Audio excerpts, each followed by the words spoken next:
আজকের অন্যতম গুরুত্বপূর্ণ খবর, সুপ্রিম কোর্টে জমা পড়ল চাঞ্চল্যকর হলফনামা। হলফনামায় যা উঠে এসেছে তা দেখে হতবাক সুপ্রিম কোর্টের বিচারপতিগণ। কি হয়েছে চলুন বিস্তারিত দেখে নেওয়া যাক।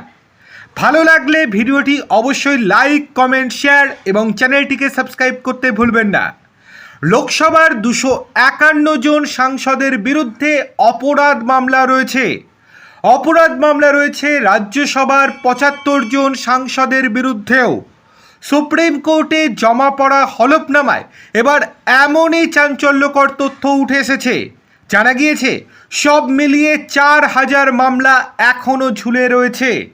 সাংসদ বিধায়কদের বিরুদ্ধে দায়ের অপরাধ মামলা দ্রুত নিষ্পত্তি চেয়ে আদালতে হলফনামা জমা দিয়েছেন সিনিয়র আইনজীবী বিজয় হানসারিয়া।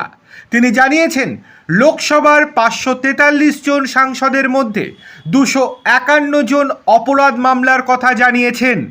রাজ্যসভার 233 জন সাংসদের মধ্যে 75 জনের বিরুদ্ধে অপরাধ মামলা রয়েছে।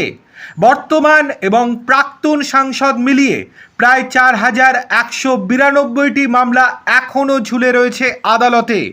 হলফনামায় বলা হয়েছে, লোকসভার 251 জনের মধ্যে 170 জন সাংসদের বিরুদ্ধে গুরুতর মামলা রয়েছে, যাতে 5 বছর বা তার বেশি সময়ের জন্য কারাবাসের সাজা হতে পারে। রাজ্যসভার 75 জনের মধ্যে 40 জনের বিরুদ্ধে গুরুতর মামলা রয়েছে। অ্যাসোসিয়েশন ফর ডেমোক্রেটিক রিফর্মসের পরিসংখ্যান তুলে ধরেছেন বিজয়বাবু। তিনি জানিয়েছেন, প্রাক্তন ও বর্তমান সাংসদ এবং বিধায়কদের বিরুদ্ধে থাকা 1243টি অপরাধ মামলায় সিদ্ধান্ত হয়েছে 2025 সালে। ওই বছর আরও 1050টি নতুন মামলা দায়ের হয়েছে।